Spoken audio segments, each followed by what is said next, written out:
Dan Gardoqui here. Stephen, Hanton, how you doing, everyone? Yeah. Thanks for joining us. Sorry if that little first link wasn't working. Such is life sometimes. We're really excited this morning. I am out here. If we listen for a sec. I don't know if you could. Can you hear those birds, Stephen? Probably not. Okay, yeah. So we got red-winged blackbirds singing behind me. I got gulls. I'm actually right by the edge of the sea. So if I spin this, hold on. Now you're going to start to see a river and dunes, and beyond there is the ocean.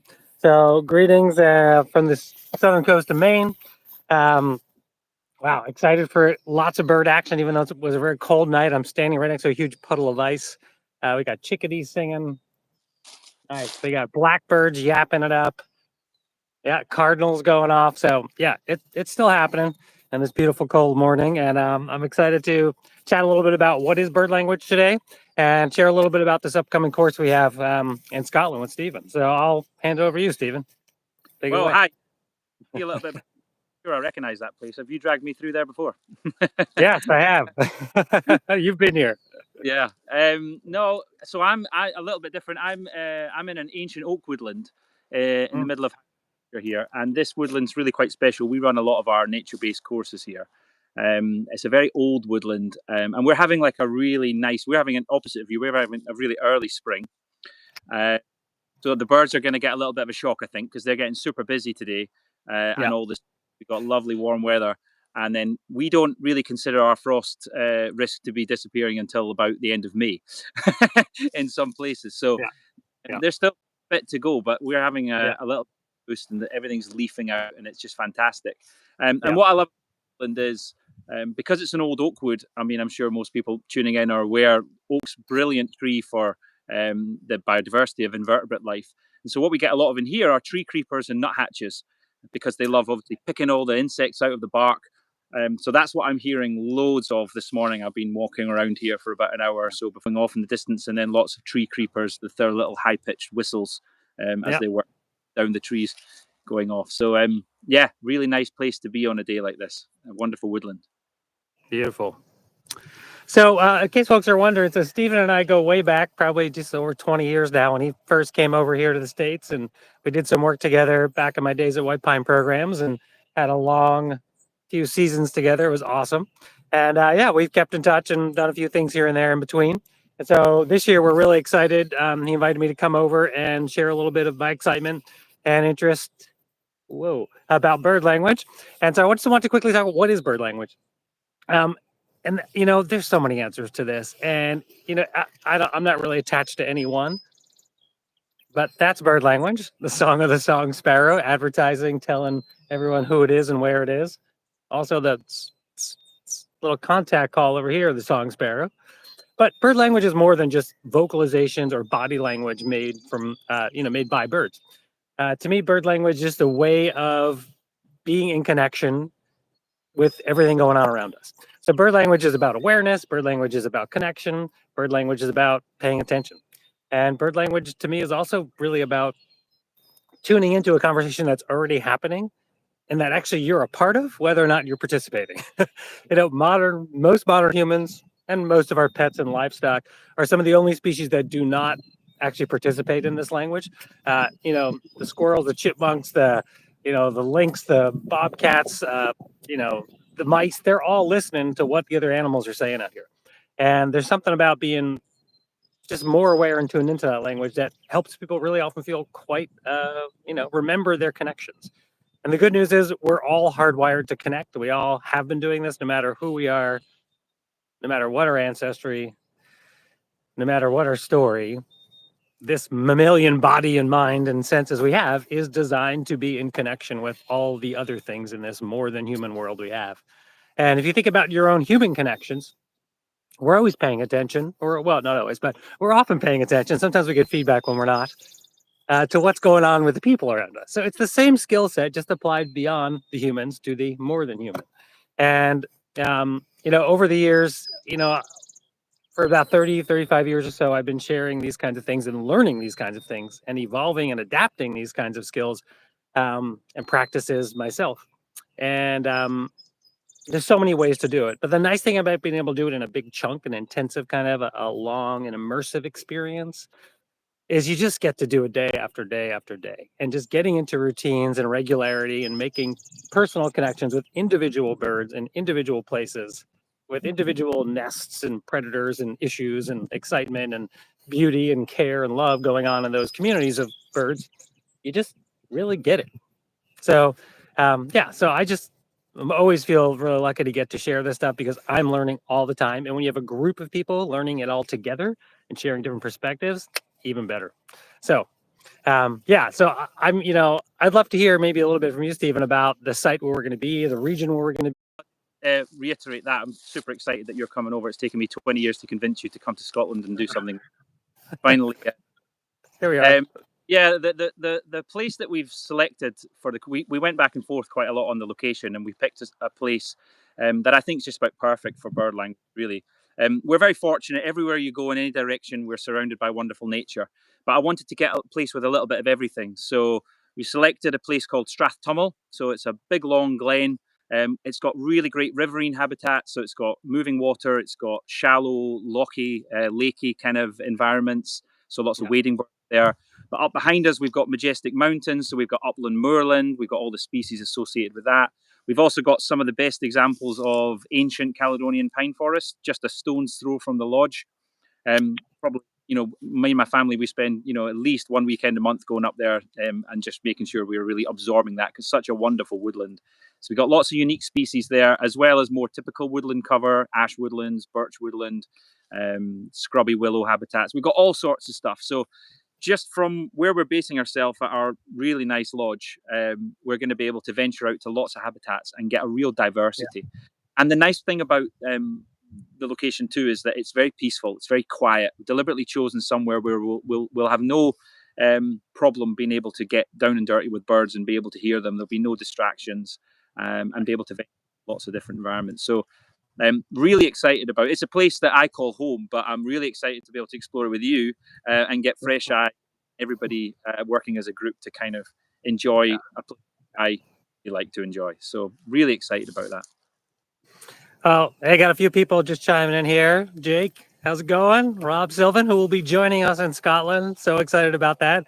And we do have a good little posse together right now. And they're starting to get to know each other a little bit, chatting on the side, sharing some resources. And, part of our experience, right now we've got a lot of people coming over from the States, but we're hoping to maybe also get some local people, our people in the region. Different cultures and perspectives are always helpful, but it'll be super fun. We've got a great crew coming over, and a lot of these are people I've traveled with in the past who are curious, engaging, just, regular folks. I mean, some of them, they're not necessarily like hardcore bird nerds either, They're into birds. They love being outside. They love learning from, from the bigger world, but we're really just people who want to be together and learn together in an interesting place. And we've got a fabulous local guide to work with. So just, yeah, definitely getting more and more excited. Actually, last night I was watching some nerdy Scottish bird documentaries. My wife was cracking up, and just been kind of starting to pour through some field guides and just starting to think about, and the cool thing is for folks in North America, there's so much crossover, right? Just across the pond, and if you think about, the history of these continents and where they've been, and there's both like, original ancestors of different species that have spread, but there's also just convergent evolution where there's, your tree creeper and our brown creeper, are pretty much doing the same thing, and they kind of sound similar enough. And so I feel like for people coming over from the US, it's great because in Canada, like there's so many things we can already make a connection with. Like, oh, that reminds me so much of, the titmouse or whatever it is, right? There's just so much cool, but different enough that is exciting and new. So yeah. Well, for me, I'd echo that too. I mean, I remember our first time coming over and staying at your place in a teepee out on your land for 2 months. Having never been to Maine before ever, and was just getting into my studies of bushcraft and natural history and things, and being like, oh, actually, I feel quite at home here. I recognized, 50% of the tree and plant species, which I was really into at the time, and then the bird. Of course, there were those really random ones. I remember like running up about first or second morning of staying out at your place and running into your office at the time with a kind of like excited story. I've just seen a bird. It's like a woodpecker the size of a chicken. What on earth? And he's like, here's a field. Yes. And it was a pileated woodpecker, but totally random and new to me, but also feeling at home at the same. I think that's what people who are coming from the States will feel when they come here, that they'll recognize a lot and feel at home, but also there'll be those really new experiences, different weird stuff. So so folks who are watching now, if you got any questions or got anything on your mind or anything you just want to share, that's great. Pop that in the chat. And if you're watching this later in the recording, feel free to reach out to us and just let us know if you got any sort of questions or thoughts about whether it's about the course or really bird language in general is fine.